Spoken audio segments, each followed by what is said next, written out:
Hi and welcome to this week's edition of Hey Yeah Wow. Tonight we've got sessions from Queen, King and Prince, while His Royal Highness the Duke of Edinburgh will be along later to talk about his new video. We've mine with the Dance Theatre of Reading, while Sports Slot will be looking at smoking and asking, does not smoking damage your sponsorship? But first, your views. Some straight talking about what you, the young of Britain, think about today's major problems. Unemployment, drugs, nuclear war and football hooliganism. We talked to Sue, a typical blank clerk in her early 20s. Sue, what do you think about unemployment, drugs, nuclear war and football hooliganism? Well, funny you should say that, but Mike and I went to Teasers on Friday. It's this new club, cost a few quid to get in, but I had a couple of cocktails and Mike had 4 Swift pints, and it was only 19 quid, which isn't too bad. And then I went for a dance with my friend Claire. I've known this in school, so we were like really close. Same clothes size and everything. Anyway, when we got back, Mike was off drinking with his mates again. So no wonder we don't have any money. Do you know he stopped me spending a measly 50 quid on dresses? But what about the drug problem in inner cities? Does that worry you? Oh, hang on a sec, I should come to that.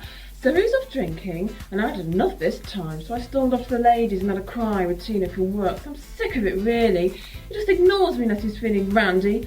Well, I got back and he got off with my best friend Claire, because she's a real cow, just because she finished Andy again last week because that fight started at Grockles with the rugby club and some squaddies. Anyway, Mike came back later and said he was sorry. He'd had 8 pints, so I forgave him because really he couldn't help himself after that much, and we love each other really. So I let him drive our car home, even though he was drunk, because I'm not insured for the TR7, because Mike says it costs too much. We agreed that as long as you love each other, whatever you do doesn't really matter. So even though we're trying to save for a house, I've got to let him go out drinking on his own with his friends, because it's only fair, and if he didn't, he'd go anyway. Anyway, he doesn't complain when I go out dancing, as long as I'm back by 10. So I trust him and he trusts me, as long as no one tells me anything he's done in a bitchy way like. It doesn't really matter how much he drinks, as long as he doesn't smash the car up, because the only way of getting to work now is mum's kicked him out.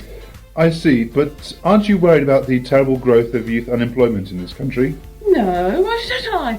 As long as me and Mike have got our jobs, we can pay our bills and go out, because that's what it's all about really. Bank's not going to sack us. I haven't had a night in for 6 weeks now, you know, so I'm really living. Not boring like my mum who just watches boring soap operas all the time. And nuclear war, does that bother you? Oh, funny you should say that. Did you see EastEnders last night? Only I forgot to video it. Did you find out who it was Den that sold those dodgy cocaine? So, the increasing use of drugs does worry you? No, I don't think I'll ever have a junk in EastEnders. Do you? Might do in Coronation Street though, because that's up north. And they all do it up there, because there's no clubs, only pubs and no jobs. And they all come down here during the summer, so you can't really blame people like Mike when he knocks in a few, can you? Sue, thank you. Steve? That's okay. By the way, what time are you coming home tonight, Dad? Shh. Well, yeah, thanks Dave and Sue.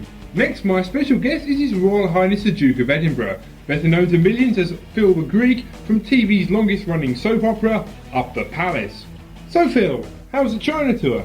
Frightful! Oh, slunty-eyed chinks, and you still couldn't find a takeaway. About your new video. Frightful, isn't it? Apart from Liz and me, if we'd stayed over there much longer, we'd have gone slanty-eyed as well. Do you worry about the way you're so often misquoted? Frightful, isn't it? Not a lot one can do about it, though. Tell me, what's this I'm opening here? Is it a factory, or is it that frightful award scheme again? We were wondering if you had a word for the young people of Britain. Young people? Frightful, aren't they? Emigrate. That's my advice to them. But not to China, though. Frightful place. Full of slanty-eyed Orientals. Frightful. Your Royal Highness, thank you. Dave. Well, now for Sports Slot, and a look at the way cigarette sponsorship has affected sport, and in particular cricket. Are you there in Australia, Richie? He'll be back in a minute. He's just gone to the dunny. How are the Ashes coming along? Well, there's quite a lot actually. It's all that smoking. And I believe there was an amazing 232 for 1 put in by Wilkins today. Yeah, he's chain smoking now. Poor sod's addicted. I mean, sponsorship's okay, but making it compulsory is going a bit too far if you ask me. Is Richie back yet? No, he's probably still having a crafty dog smoking there. Don't you mean smoke? I know what I mean. Well, thank you there in Australia, Richie's friend. Steve. Oh, well that was Sports Slot, and now I'm afraid it's the end of the show. So we leave you tonight with the Dance Theatre of Reading with their interpretation of Status Quo's classic, Caroline. I think you'll find it's Beethoven. No, Dave, I think you'll find that Status Quo recorded Caroline, not Beethoven, bit before his time.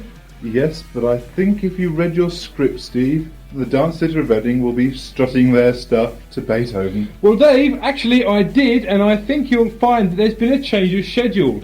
But then I was forgetting, you weren't at the script meeting this morning, were you? You were out researching into young people's views on nuclear war. Amazing to think that despite spending £600 on expenses, you only managed to interview your own daughter. Well, Steve, that may be true, but nepotism is slightly more morally justifiable than seducing our 16-year-old trainee. But then I was forgetting. Viewers probably aren't interested in how an ageing has-been abused his position of trust with this company, are they? Well, Dave, perhaps after we've seen the Dance Theatre of Reading, you care to step outside and say that. Anytime, Steve, anytime. And here to close the show is the Dance Theatre of Reading.